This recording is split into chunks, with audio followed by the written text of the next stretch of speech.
Hello नमस्कार दोस्तों, GS वाले भैया आपका हार्दिक स्वागत और अभिनंदन करते हैं। तो दोस्तों आज आप लोगों का परिचय एक ऐसे सफल अभ्यर्थी से कराने वाले हैं जिन्होंने बहुत ही कम उम्र में दिल्ली पुलिस के हेड कांस्टेबल का पेपर क्रॉस किया है, क्वालिफाई किया है। और दिल्ली पुलिस के हेड कांस्टेबल का ही पेपर नहीं, इन्होंने 3 पेपर क्वालिफाई किए हैं। ये काफ़ी सफल अभ्यर्थी रहे हैं, काफ़ी जुनूनी रहे हैं, मेहनती रहे हैं और इनके सफलता की कहानी इन्हीं की जुबानी हम लोग बहुत अच्छे तरीके से सुनेंगे। और हम भी एक सफल अभ्यर्थी रहे हैं, हम भी रेलवे का पेपर क्वालिफाई कर चुके हैं, एसएससी का पेपर क्वालिफाई कर चुके हैं, यूपी पीसीएस का 2022 का इंटरव्यू भी दे चुके हैं और इनको हम काफ़ी अच्छे से जानते हैं। इनके बारे में आज हम लोग पूरी तरीके से बात करेंगे। क्या स्ट्रेटेजी होनी चाहिए पेपर को क्वालिफाई करने की, किस प्रकार से मेहनत करनी चाहिए, मॉक टेस्ट कैसे लगाने चाहिए, सारी बातें करेंगे यहाँ पर आप लोगों के साथ। तो सर अब आप अपना नाम, परिचय और अपना जन्म स्थान और अपने बारे में बताइए ताकि जो अभ्यर्थी इसको देख रहे हैं उनको भी काफ़ी मोटिवेशन मिल सके कि जिस तरीके से आपने इतने कम उम्र में 3 सफलताएं हासिल की हैं उससे भी लोगों को प्रेरणा मिल सके। जय हिंद दोस्तों, मेरा नाम अमरेश कुमार है। मैं वर्तमान में दिल्ली पुलिस हेड कांस्टेबल के पद पर कार्यरत हूँ। जैसा कि इन्होंने बताया कि मैं 3 पेपर निकाल चुका हूँ, जिसमें एक तो दिल्ली पुलिस हेड कांस्टेबल है और दिल्ली पुलिस कांस्टेबल का भी मेरा निकला था, उसमें मैंने रनिंग देने नहीं गया। इसके बाद मेरा फॉरेस्ट गार्ड हुआ था, उसमें मैं रनिंग दिया, डी भी नहीं कराया क्योंकि मेरा डॉक्यूमेंट दिल्ली पुलिस में जमा हो चुका था। मतलब दोस्तों इन्होंने 3 पेपर क्वालिफाई किए हैं। दिल्ली पुलिस कांस्टेबल और फॉरेस्ट गार्ड का भी पेपर इन्होंने क्वालिफाई किया था, परंतु दिल्ली पुलिस हेड कांस्टेबल में इनका जो डीवी था, डॉक्यूमेंट था, सारा जमा हो गया था, इसलिए ये फॉरेस्ट गार्ड में अपना डीवी नहीं करा सके।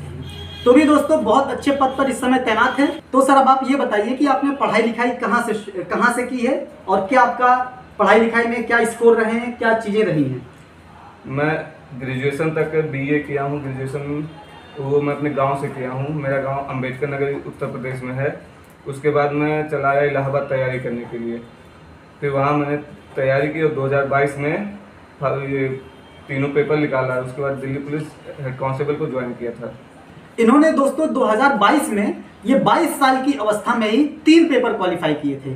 ठीक है, अब हम लोग समझते हैं कि जो इन्होंने तैयारी की थी दिल्ली पुलिस की, उसमें कौन कौन से सब्जेक्ट थे और उसकी तैयारी कैसे करनी चाहिए ताकि आप लोगों को भी उसका लाभ मिल सके।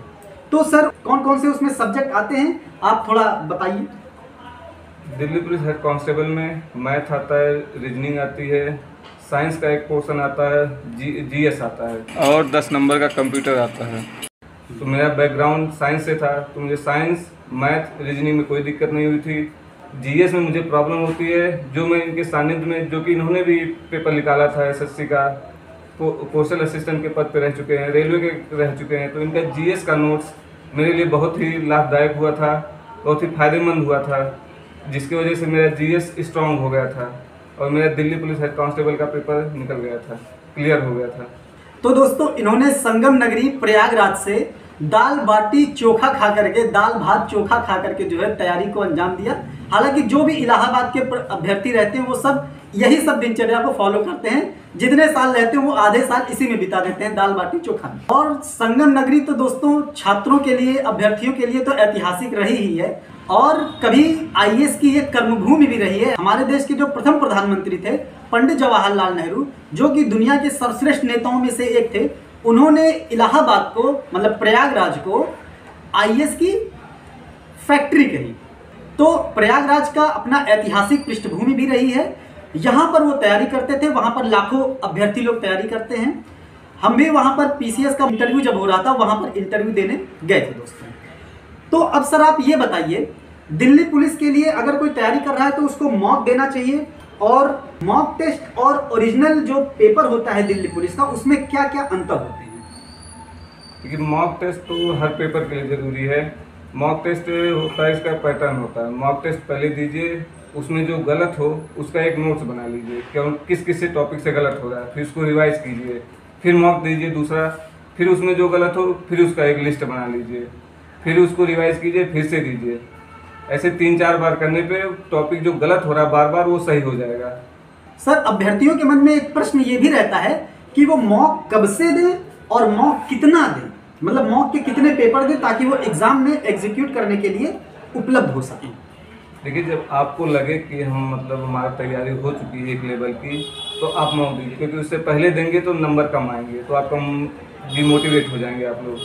जब एक तैयारी हो जाएगी फिर उस पर मॉक देने पे नंबर बढ़ने लगेंगे, तो आपको मोटिवेशन और मिलेगा। और मॉक का एक टाइमिंग रख लीजिए कि इस टाइम हमको देना है, और जब पेपर का वो डेट आ जाए, टाइमिंग आ जाए उसमें कि इस टाइमिंग है, तो कोशिश कीजिए उसी टाइमिंग में, उतने ही टाइम में पेपर दिया जाए, मॉक उसी टाइम में। और मॉक कम से कम 20-25 दे ही दीजिए कम से कम, उससे ज़्यादा देंगे तो आपको यही फायदा देगा। मतलब जो है आपको मॉक 20 से 25 और अधिकतम आप जितना दे पाएं। और उससे बड़ी बात यह है कि जो मॉक देने में आपकी गलतियां हो रही हैं, जब तक उस गलतियों को सुधारेंगे नहीं तब तक आप आगे बढ़ ही नहीं पाएंगे। मतलब मॉक जो दे रहे हैं, जो गलती हो रही है उस गलती को नोट करिए, चैप्टर में उसको लिखिए, फिर उस चैप्टर को तैयार करिए, क्वेश्चन को तैयार करिए, और ऐसे ऐसे स्टेप बाय स्टेप हम लोगों को आगे बढ़ना होता है। ये चाहे दिल्ली पुलिस की हो, चाहे किसी भी एग्जाम की तैयारी हो, ये सब बेसिक चीजें हर एग्जाम में फॉलो होती हैं। सर, जैसा कि आप साइंस बैकग्राउंड से थे तो आपको साइंस में समस्या नहीं थी।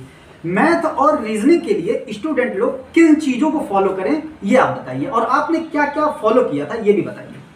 मैथ हम यूट्यूब से पढ़ते थे, उस समय लॉकडाउन लग गया था तो घर पे चले गए थे, तो वहाँ यूट्यूब से पढ़ाई हो पाती थी। मैथ हम यूट्यूब से लगाते थे। रीजनिंग के लिए हम प्रैक्टिस सेट लगाते थे, यूट्यूब से पढ़ के एक बार, फिर हम प्रैक्टिस सेट लगाते थे, नोट्स लिए थे उससे लगाते थे, इन्हीं का ही नोट्स था SSC का।